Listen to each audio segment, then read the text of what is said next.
I'm Alyson Howatt, founder of the Happiness Factory and registered psychologist, and today I'm going to talk to you a little bit about what I like to call the Skittle theory, which is a horrible name for it because it's really a metaphor and I'm probably going to change the title, but that's fine, we're going to roll with it.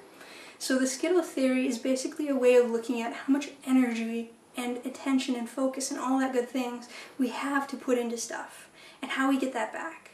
So imagine you go to sleep at night and you sleep a full 8 hours, and you wake up in the morning with 8 red Skittles in your hand. Because red's the best color.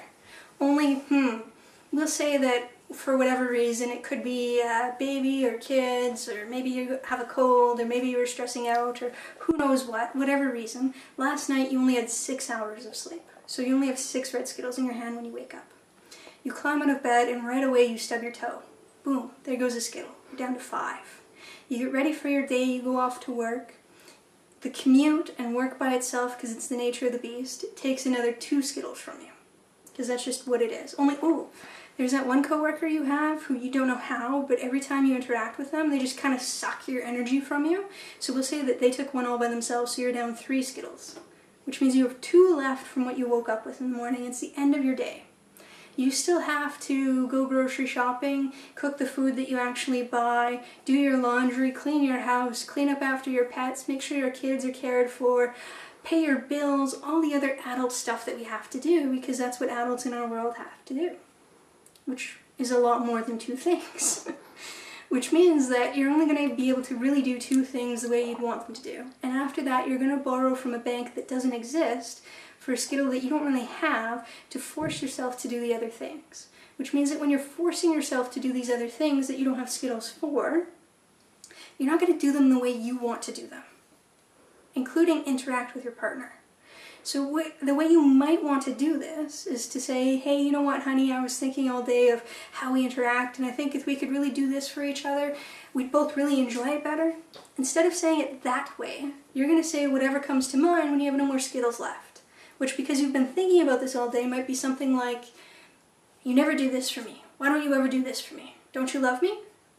Now your partner, assuming that they have the same amount of Skittles that you do, which is fairly typical, they're going to have 0 Skittles left as well. Which means that instead of responding in the way that they would like, which might be something like, I think that came out weird, maybe you want to take a half an hour to yourself and we'll come back to this conversation, they're going to say whatever comes to mind when they have no more Skittles left. Which might be something like, don't tell me what to do. You always tell me what to do. Why do you always tell me what to do? I don't want to talk about this. And what could have been this lovely conversation about what you guys could do better for each other becomes this argument over who's not doing enough. Which is pretty much the same conversation, just the way it's conveyed is so different and so much more likely to pull you apart than pull you closer together. Now, if you have a dysfunctional belief, and I have a whole other video on what those are, then anytime they're activated, the thing that you're doing takes not just 1 Skittle, it takes 2.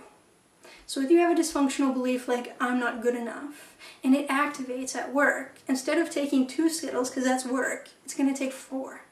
And quickly you're going to run out of Skittles, even if nothing really stressful happens in your world. At the end of the day, if you have no more Skittles left, there is a way to get them back. And this way is to put time into things that give you more energy than they take energy from you. And this is going to change from person to person. It could be, if you're one of those weird people, and I won't judge if you are, that going to the gym really fulfills you. It really gives you energy. So maybe a half an hour at a gym will give you more Skittles back. Or maybe you don't like going to the gym. Maybe you like having a long bath by yourself, or just sitting there and doing nothing, or watching TV for a little bit. Although I will caution, with TV it tends to be a distraction, so it might build Skittles back, but after a point it just tends to be a holding action more than anything else. And for a lot of people, this is where addictions come in. Because these are things that originally gave them a Skittle back that have become less helpful than they used to be. They're now more of a hindrance that is just a way of distracting them and relieving the stress without actually giving them any energy back. So whatever your thing is that you do to get Skittles back, make sure that you actually put this in your calendar and schedule it in and claim that time. Because it's not you taking time from other people to do what you need, it's you putting time into yourself so that you can do things for other people. And in the way that you would like to do them. thanks so much for watching my video. If you want to check out more, feel free to subscribe or check out the blog at www.happinessfactory.ca. See you guys later.